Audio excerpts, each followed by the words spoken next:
Di Ripple banyak yang nanya, moge untuk pemula itu yang cocok yang apa? Bagusnya yang mana? Kalau tinggi 160 cm, 165 itu cocoknya naik motor apa? Moge itu berat atau enggak sih? Atau enak nggak buat harian? Hari ini kita bahas semuanya di video ini. Oke, let's go! Halo, gua Marcel dari Ripple. Kali ini kita mau bikin video ngebahas tentang moge buat beginner. Minggu lalu, Ripple ngadain satu post di Instagram. Kita nanya teman-teman, kalau Ripple mau bahas tentang moge buat beginner, ada pertanyaan apa? Di situ banyak banget pertanyaan yang menarik yang muncul. Ada mulai dari tinggi badan, ada berat motor, ada motor itu panas atau enggak, yang cocok buat harian apa. Kita jadi semangat pengen bahas gitu. Nah, gue bukan ahli di dunia permotoran. Gue juga pernah ngalamin pindah dari 150 cc naik ke 250 cc, kemudian naik ke motor moge yang 1000 cc-an gitu. Jadi gue ngerti lah, sempat ngalamin masa agak takut-takutnya, excitednya, dan serunya naik moge, nyobain moge gitu. Oke. Kalau ngomongin moge buat pemula atau yang belum pernah naik moge, kayaknya ada beberapa kriteria penting yang harus dibahas. Ini yang biasanya ngaruh di mana lo milih motor itu. Yang pertama itu paling umum keluar adalah seat height atau tingginya tempat duduk. Kalau lihat di sini, gue tingginya 174. Untuk motor scrambler ini, gue bisa napak dua kaki. Satu kaki nyaman, kakinya masih nekuk. Kenapa seat height penting? Gue ngerti ini mengaruh ke percaya diri. Jadi kalau misalnya parkir atau harus dorong-dorong motor, atau misalnya harus berhenti di lampu merah, lo dengan mudahnya bisa ngejakat kaki di tanah.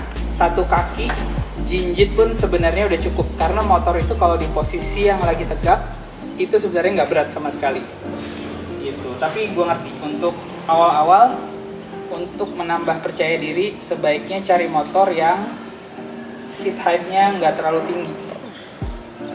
Kira-kira minimal satu kaki bisa napak deh. Satu kaki napak, satu kaki jinjit, atau kalau lebih bagus, kaki dua-duanya napak. Gitu.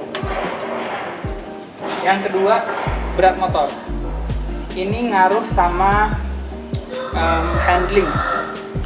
Jadi kalau biasa, udah biasa naik motor sehari-hari, tapi motor yang dinaikin tuh motor yang kecil, enteng gitu ya.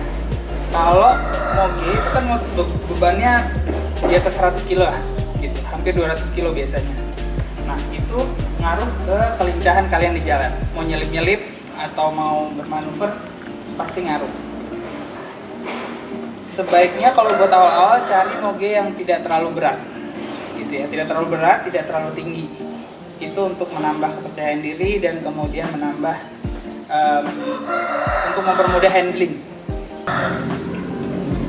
Yang penting juga untuk diperhatiin itu adalah power sama akselerasi. Nah, kalau moge biasanya emang powernya lebih gede daripada motor-motor yang kelas 250 cc atau ke bawah. Tapi bukan berarti itu hal yang perlu ditakutin. Justru serunya di situ, ya kan? Ada yang bilang sensasinya kayak motor lebih ngejambak gitu. Itu benar. Yang perlu diperhatiin cuman lo harus tahu powernya kira-kira seberapa supaya nggak kaget. Itu doang menurut gue yang perlu diperhatiin.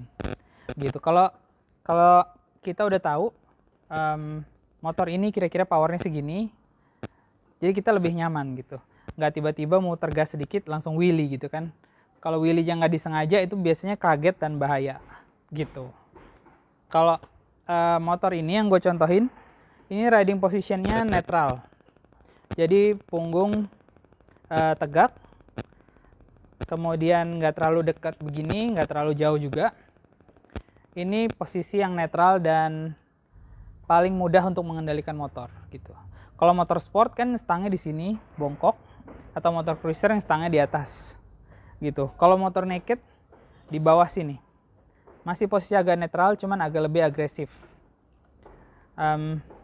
Itu tergantung kebiasaan sama pengennya looknya kayak gimana, ya kan?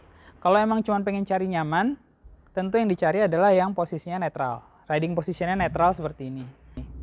Kalau pengen agak lebih agresif, gue sarankan yang ambil yang naked. Segini kira-kira posisinya begini. Nanti kita contohin di motornya masing-masing. Nah, kalau buat beginner atau masih belum yakin, sebaiknya sih carinya antara posisi yang netral atau yang naked. Jangan yang sport dulu gitu. Tapi kalau mau sport juga, langsung sport juga bisa aja, asal ada hal-hal yang perlu diperhatiin. Nanti kita juga bahas. Oke, sekarang kita langsung ke pertanyaan pertama. Pertanyaan pertama, moge apa yang paling cocok buat beginner?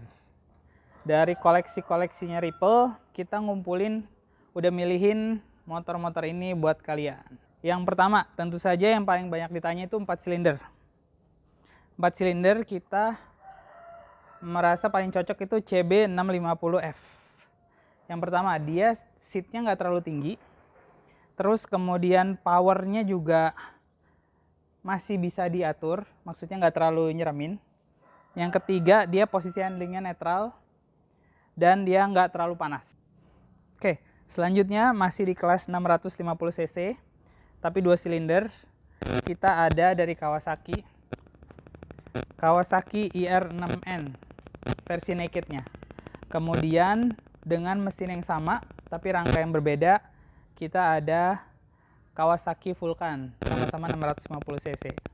Ini buat pemula cocok karena dari sisi power dia nggak terlalu gede, nggak terlalu nyeremin. IR6 seatnya juga nggak terlalu tinggi, sama kayak motor Ninja lah kurang lebih ya. Agak tinggi tapi nggak terlalu tinggi gitu. Dan posisi ridingnya juga netral. Jadi nggak kaku lah untuk belajar ngendaliin motornya. Nah, kalau masih ragu-ragu sama tingginya, Kawasaki Vulcan 6,5. Ini emang dia dibikin low banget ya. Kalau misalnya gue naikin,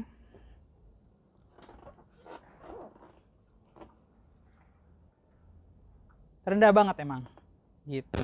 Ini buat yang tinggi 160 cm pun itu pasti napak gitu. Vulcan lebih berat sedikit daripada IR6, tapi dia lebih rendah. Jadi untuk kepercayaan diri lumayan membantu karena lo kaki dua-duanya bisa nyentuh tanah gitu. Ducati, kita ada Ducati Scrambler yang ini yang 400 cc. 400 cc itu unik ya sebenarnya, karena dari sisi Ducatinya, karakter Ducatinya itu dapat banget. Suaranya oke, mesinnya oke, desainnya juga Ducati. Tapi dari sisi power emang dibuat agak sedikit lebih rendah. Jadi cukup buat pemula yang masih ragu-ragu dan menyesuaikan sama Ducati gitu. Karakternya Ducati itu gasnya agak jumpy ya. Motor ini cukup banget buat touring atau riding dalam kota sama moge-moge yang lain gitu. Cuman kalau buat balapan ya 400 cc kurang ya dia dibandingkan dengan 650 cc atau 800 cc gitu. Banyak yang tanya, "Bang, Z800 itu buat beginner bukan sih?" Gitu. Ini banyak nih perbedaannya nih, perbedaan pandangan. Itu ada dua pandangan sih. Yang pertama, lo harus tahu motor itu Z800 itu berat gitu. Beratnya mungkin sama-sama yang 1000 cc bahkan gitu. Z1000 sama Z800 tuh beratnya nggak jauh beda gitu. Tapi di sisi lain, handling maupun powernya itu cocok banget buat pemula gitu. Jadi kalau gue menyarankan kalau lu tingginya cukup, nyoba Z800 nggak apa-apa gitu. Tapi kalau yang lu merasa nggak pede dengan kaki nggak nyentuh tanah, masih banyak pilihan motor lain yang bisa kamu coba untuk meningkatkan percaya diri dulu lah sampai lu bener-bener yakin. Kalau udah yakin bisa nyoba moge apapun, nggak terbatas tinggi badan, nggak terbatas pengalaman lo naik motor. Yang ini agak kontroversial, ZX25R. Ini moge atau bukan ya? Banyak yang bilang pasti ini bukan moge karena 250 cc pastinya. Tapi dia punya karakter-karakter yang mirip Moge. Jadi menurut kita, menurut Ripple, ZX25R ini cocok buat orang yang mau transisi dari biasanya motor yang cc kecil ke motor cc besar. Jadi dia punya karakter suaranya yang udah 4 silinder, ya kan? Terus kemudian emang dia bobotnya agak sedikit lebih berat dari motor-motor 150 atau 250 cc. Bobotnya lebih berat dari Ninja 250, tapi nggak terlalu berat. Di satu sisi tarikannya juga nggak terlalu menakutkan gitu. Tarikannya itu nyaman banget, nggak nakut-nakutin, dan dia nggak terlalu tinggi motornya gitu. Jadi ini cocok buat yang mau nyoba atau transisi, nyoba sensasinya 4 silinder atau transisi ke nanti Moge yang lain. Untuk ngasih kalian bayangan seberapa tinggi sih motor ini kalau dinaikin, gue ntar minta tolong teman gue yang tinggi badannya 160 cm. 160 cm bulat ya, bukan 165, bukan 167. Jadi buat perbandingan aja deh. Kalau misalnya lo tinggi badannya di atas itu, ya itulah kira-kira perkiraannya. Minta diajarin atau minta tips and trick bawa Moge untuk pertama kali atau awal-awal. Nggak ada yang spesial sih, nggak ada rahasianya atau gimana-gimana. Sama dengan kamu belajar motor apapun. Yang pertama kita mau ngasih pesan adalah jangan ngeremehin. Motor ini powernya gede-gede dan berat. Jadi pertama kali yang lo lakukan di waktu ngendarain motor ini adalah menyadarin itu dan jangan ngeremehin. Yang kedua, kasih sedikit waktu untuk adaptasi. Kayak belajar apapun, lo pasti butuh adaptasi kan ya.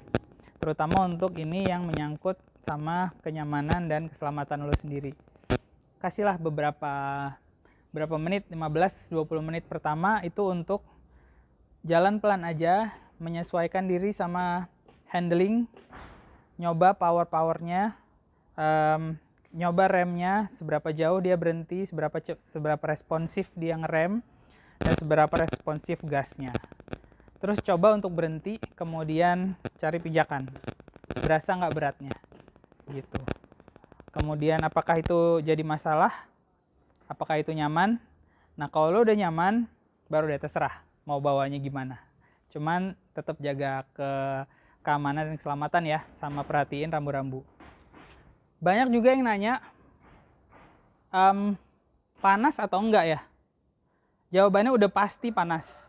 Kalau motor di atas 500 cc itu pasti dia akan ngeluarin panas yang berbeda dengan motor-motor yang cc di bawahnya. Gitu kan, dari 650 cc kemudian yang 800 cc, 900 cc itu panasnya emang berasa gitu. Jadi jangan komplain soal panas karena udah pasti panas. Bagusnya lo pakai celana panjang, celana jeans kalau perlu, dan pakai sepatu supaya panasnya nggak masuk. Karena kalau misalnya lo kejebak macet, bisa-bisa kaki lo gosong karena dapat panas dari knalpot atau dari mesin. Gitu. Oke, jadi panas itu normal ya. Panas itu normal, tapi lo harus perhatiin apakah itu overheat atau panas normal. Cara taunya adalah ada indikator di dashboardnya motor-motor ini. Di sebagian motor Moge ada dashboardnya yang ngeliatin panasnya berapa. Kalau overheat itu pasti ada indikatornya. Tugas lo cuman ngeliat apakah itu statusnya overheat atau belum. Kalau udah overheat, nggak ada pilihan lain, lo harus berhenti. Karena kalau nggak, motornya bakal mogok dan lo sendiri akan repot gitu. Tapi sekali lagi, kalau untuk masalah panas yang keluar dari mesin atau knalpot, udah pasti panas. Ada 2 pertanyaan yang sering muncul juga, yang gue pengen ngebahasnya barengan. Yang pertama, apakah harus transisi dari 250 cc dulu baru ke Moge 600, 800 atau 1000 cc? Yang kedua pertanyaannya adalah, gue pengen langsung coba Moge Sport. Contohnya seperti CBR 600 ini gitu. Bisa atau enggak? Jawaban kita di Ripple adalah bisa. Itu semua tergantung kepercayaan diri lo. Jadi kalau lo udah biasa naik motor, biasa dengan karakter motor sport, walaupun itu bukan Moge, lo percaya diri dengan kemampuan lo, bisa gitu. Karena kita ngelihat sendiri bahwa untuk naik moge itu kita sebenarnya nggak perlu banyak-banyak trik, nggak perlu banyak-banyak teknik, kita cuma perlu sedikit penyesuaian dan kepercayaan diri. Itu doang yang berat. Misalnya CBR 600 RR ini. Tinggi gue 174 cm. Buat gue, tinggi motor ini nggak jadi masalah karena gue bisa napak 2 kaki. Gitu. Tapi buat yang tinggi 160-an mungkin cuma bisa 1 kaki atau jinjit. Which is nggak apa-apa juga kalau lo pede dengan kemampuan lo mengendarai motor ini gitu. Kemudian dari riding positionnya, kalau lo biasa mengendarai motor yang karakternya sport, misalnya CBR 150 atau Ninja 250, pasti udah terbiasa dengan karakter motor yang riding positionnya begini gitu. Jadi kalau lo pede dengan menambah sedikit cc, lo bisa cobain motor ini gitu. Yang penting kuncinya sekali lagi, lo pede, lo yakin gitu. Balik lagi ke tips yang kita kasih tahu tadi, bahwa setelah lo pede, jangan ngeremehin dan sisain sedikit waktu buat penyesuaian dengan motornya. Oke? Kayaknya sekarang segini aja dulu. Untuk tips selanjutnya gimana naik motor sport, kemudian apa yang lo harus perhatiin kalau naik motor 600 cc, kemudian apa yang lo perhatiin kalau naik Ducati, itu kita bahas di video selanjutnya ya. Sip.